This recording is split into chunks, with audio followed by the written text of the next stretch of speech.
Hello and welcome to SKB Shots. What a match ఇది.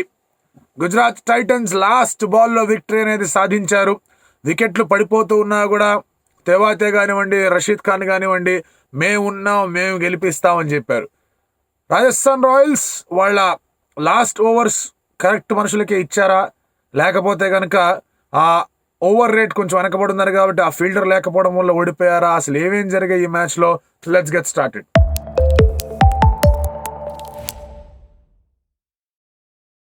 ముందుగా అసలు ఈ మ్యాచ్ స్టార్టింగ్లోనే ఒక సర్ప్రైజ్. వర్షం ఏంటి ఈ టైంలో రాజస్థాన్లో ఏంటి అని, బట్ ఎక్కువసేపు పడి ఇబ్బంది అయితే కలిగించలేదు. వెంటనే స్టార్ట్ అయిపోయింది గేమ్. అండ్ పిచ్లో కాస్త స్పిన్ ఉంది అనే విషయాన్ని సంజు శాంసన్ కూడా చెప్పాడు. మరి అది ఫోర్స్డ్ మూవా లేకపోతే వెల్ థాట్ అవుట్ మూవా కనిపించలేదు. In the end it did not work for దెమ్మా అనేది మనం మాట్లాడుకుంటే వికెట్లు వచ్చాయి. ఫుల్ కోట్ ఆఫ్ ఓవర్స్ అయ్యాయి అంటే అవ్వలేదు.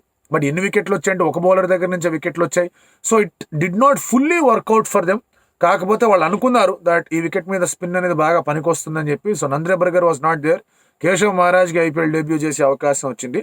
బట్ టాస్ అయిపోయిన తర్వాత ఎప్పుడైతే Rajasthan were put in to bat, rain గీన్ అంతా కూడా ఉంది కదా, చేజింగ్ బెటర్ అనుకున్నారు.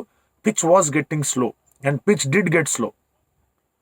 అటువంటి సమయంలో మీ దగ్గర నుంచి మంచి స్టార్ట్ అనేది కావాలి. జైస్వాల్ దగ్గర మంచి స్టార్ట్ వచ్చింది. రెండోసారి అదే షాట్ ఆడబోయి అవుట్ అయ్యాడు. గుడ్ క్యాచ్ మాథ్యూ వెయిట్ దగ్గర నుంచి. గుజరాత్ టైటన్స్ చేంజ్ చేశారు వాళ్ళ టీంని. ఈ టీం కూడా పర్ఫెక్ట్ టీం కాదు వాళ్ళకి, ఎందుకంటే వాళ్ళు స్పెన్సర్ జాన్సన్, రషీద్ ఖాన్, నూర్ అహ్మద్ ముగ్గురిని డౌన్ హాఫ్ అంటే సెకండ్ హాఫ్ ఆఫ్ ది లైనప్లోనే పెట్టుకున్నారు. ఫస్ట్ హాఫ్లో ఓన్లీ ఒకే ఒక ఫారినర్ ఉన్నాడు మాథ్యూ వెయిడ్లో. సో అది సమ్హౌ ఫెల్ట్ ఆ టీం అనేది పర్ఫెక్ట్ కాదు. ఒకవేళ మీ బ్యాటింగ్ అనేది ఇంకొంచెం మెరుగుపరుచుకోవాలంటే ఇంకొక ఫారెన్ బ్యాటర్ని అక్కడ పెట్టుకోవడమే కరెక్ట్ అనిపించేది. But what they did is Abhinav మనోహర్ని తెచ్చుకున్నారు, షారుఖ్ ఖాన్ కూడా టీంలోకి తెచ్చుకున్నారు. Manohar did not perform well, అసలు ఛాన్స్ దొరకలేదు. కుల్దీప్ సేన్ అద్భుతంగా బౌలింగ్ వేశాడు. బట్ షారుఖ్ ఖాన్ కొంచెం మంచి పుష్ ఇచ్చే వెళ్ళాడని చెప్పుకోవాలి. బట్ ఈ మ్యాచ్లో మలుపులు తిప్పిన అంశాలు కొన్ని ఉన్నాయి. మ్యాచ్ అందరూ చూసే ఉంటారు.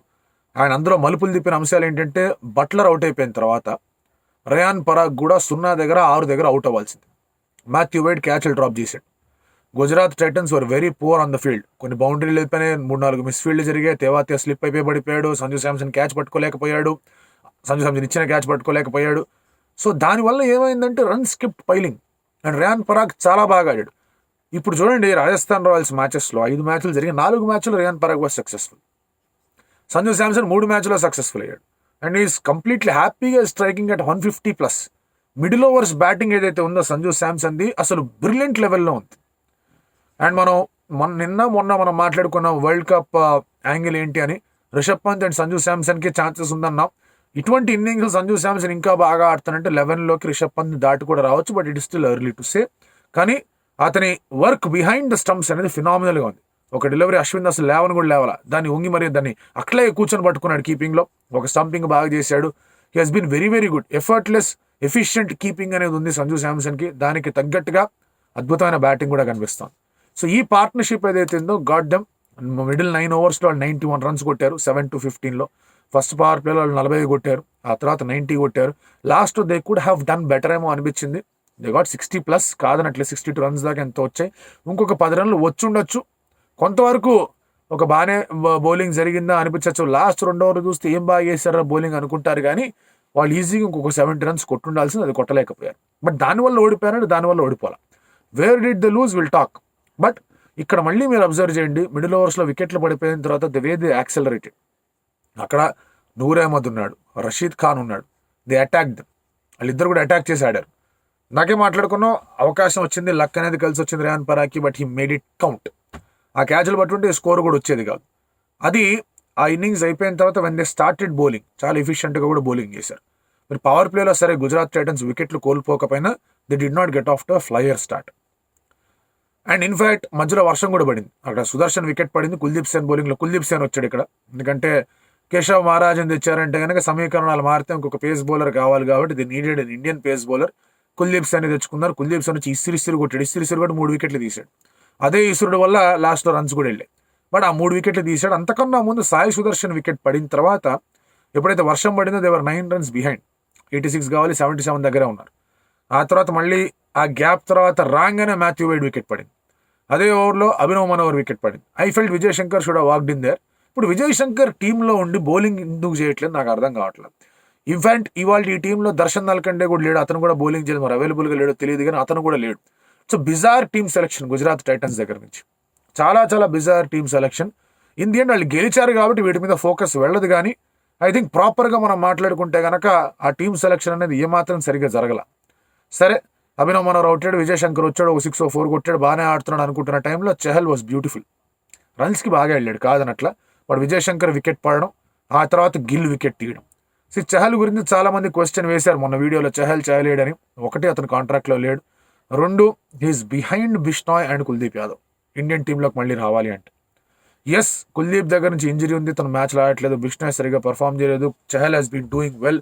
చహల్ అడ్వాంటేజ్ ఏంటంటే పవర్ ప్లేలో కూడా బౌలింగ్ వేయకూడదు, అతనికి ఛాన్స్ ఉందా అంటే ఉంది, కానీ చాలా గట్టిగా పర్ఫామ్ చేయాలి తను for him to be really considered, అంటే తను చూడాలి అంటే కనుక.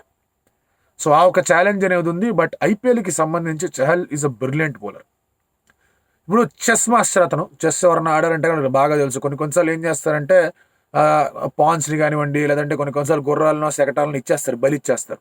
కొన్నిసార్లు మంత్రులనే బలిస్తారు. ఇక్కడ చహల్ మంత్రిని బలి ఇవ్వలేదు, 2 4 అది ఇది కొట్టుకొని ఊపు తీసుకొచ్చాడు శుభ్మన్ గిల్లో. ఓకే ఫైన్, అది ఇది ఫీల్డ్ సెట్ కూడా మార్చాడు. ఆ తర్వాత లూప్ కనిపించింది. ఊపు మీద ఉన్న శుభ్మన్ గిల్కి లూపీ డెలివరీ ఒకటి వేసాడు, బయటికి వేసాడు, ముందుకు వచ్చాడు, అర్థమైపోయింది శుభ్మన్ గిల్కి.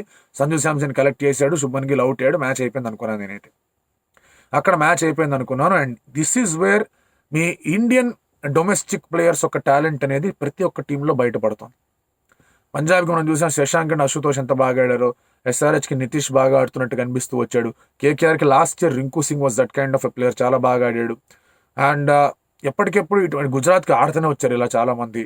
అండ్ ఇప్పుడు షారూఖ్ ఖాన్ మీద చాలా ఎక్కువ ఎక్స్పెక్టేషన్స్ ఉన్నాయి. అతను ముందు 4-5 మ్యాచ్లు ఆడించలేదు, ఈసారి వచ్చాడు, ఒక క్విక్ ఫైర్ 14-15 రన్స్ కొట్టాడు. ఆ తర్వాత మళ్ళీ మీరు అబ్జర్వ్ చేయండి, ఆ తర్వాత అశ్విన్ వేసిన 2 ఓవర్లో ఒక దాంట్లో 13 ఓవర్స్కి, ఒక 13 రన్స్కి, ఒక దాంట్లో 17 రన్స్కి వెళ్ళాడు. ఆ 2 ఓవర్స్లో 30 రన్లు వచ్చాయి. చహల్ వేసిన ఒక ఓవర్లో ఐ థింక్ 15 రన్స్ దాకా వచ్చాయి. ఆ 3 ఓవర్స్ని మీరు అబ్జర్వ్ చేసుకుంటే 45 రన్స్ వచ్చేసాయి. అక్కడ 14 runs per over కావాలి 6 ఓవర్స్లో, and they are completely able to get those 45 runs in 3 overs. So ఇక్కడ మొమెంటం ఏదైనా షిఫ్ట్ అవుతుందో అనిపించింది. షారూఖ్ ఖాన్ వికెట్ పడింది, రషీద్ ఖాన్ వచ్చాడు. తెవాతియా రషీద్ ఖాన్ ఫాస్ట్గా ఆడుతూ ఉన్నారు. సంజు అండ్ ఆర్ఆర్ కొంత టైం తీసుకున్నారు సెట్ చేసుకోవడానికి. And then they had the choice, బోల్ట్తో వెళ్ళాలా లేదంటే కనుక ఇక్కడ ఆల్రెడీ 3 వికెట్లు తీశాడు అండ్ బాగా ఎక్స్ప్రెస్ పేస్ చేస్తున్నాడు, కుల్దీప్తో వెళ్ళాలని. కుల్దీప్తో వెళ్ళారు, బట్ కుల్దీప్ కొంచెం ఎక్కువ ప్రయత్నం చేశాడు. ఒక నో బాల్ 4 కూడా వెళ్ళడం చూసాం. ఆ తర్వాత మళ్ళీ ఒక ఎడ్జ్ తగిలి 4 వెళ్ళిపోవడం కూడా చూసాం. అఫ్కోర్స్ ఆవేష్ ఖాన్ బౌలింగ్ లేదు, బట్ అఫ్కోర్స్ కుల్దీప్ అలాంటి బౌలింగ్ వేస్తున్నప్పుడు ఏమవుతుందంటే వికెట్ టు వికెట్ హిట్ చేసి బౌలింగ్ చేస్తే వర్కౌట్ అయ్యేది. మీరు the moment you went wide of the off stump, touch చేస్తే బాల్ ఎగిరిపోయేది అతనుకున్న పేస్కి. అండ్ 2 సార్లు మీరు అబ్జర్వ్ చేసుకుంటే కనుక ఒకసారి మిడ్ ఆఫ్ అప్ పెట్టుకొని బౌలింగ్ వేసాడు తెవాతేకి, ఆ బాల్ బయటికి వెళ్ళింది. ఇంకోసారి కాస్త wide of the off stump వేసాడు, ఆ బాల్ బయటికి వెళ్ళింది. యార్కర్స్ పూర్తి స్థాయిలో నేల్ చేయలేకపోయాడు. అండ్ అతన్ని తప్పు పట్టడం కూడా కరెక్ట్ కాదు. అతని responsibility first bowl quick, and అతను 2 ఓవర్లు వేస్తే చాలనుకున్నారు, అతను వికెట్లు తీసాడు.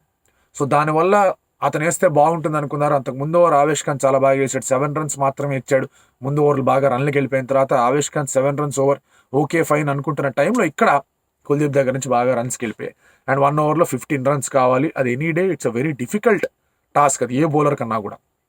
ఎందుకంటే ఒక ఎడ్జ్ తగిలి 4 వెళ్ళిపోయింది అనుకోండి, you're talking but 5 balls 9 runs, doubles వచ్చేసినా కూడా మీకు అవకాశం ఉంటుంది రావడానికి అక్కడ. అండ్ ఇక్కడ కొంచెం లేట్ అయ్యారు కాబట్టి దేవర్ 1 over behind. సో ఒక ఫీల్డర్ లోపలికి రావాల్సి వచ్చింది, అండ్ దానివల్ల స్క్వేర్ లెగ్ మీదగా బాల్ 4కి వెళ్ళింది. అక్కడ ఫీల్డర్ ఉండుంటే, అక్కడ కనుక 5 minutes బిహైండ్ అని చెప్పేసి మనం మాట్లాడుకున్నాం కదా, అక్కడ మనం ఉండుంటే కనుక బెటర్గా ఉండేది. అండ్ ఆ తర్వాత కూడా మీరు ఫీల్డ్ సెట్ చూడండి. ఫీల్డ్ సెట్ అనేది మీరు అబ్జర్వ్ చేసుకుంటే కనుక ఫుల్లర్ లెంత్ డెలివరీస్కి ఆ ఫీల్డ్ సెట్ పెట్టల, స్లోవర్ వన్స్కి ఆ ఫీల్డ్ సెట్ పెట్టినట్టు కనిపించింది.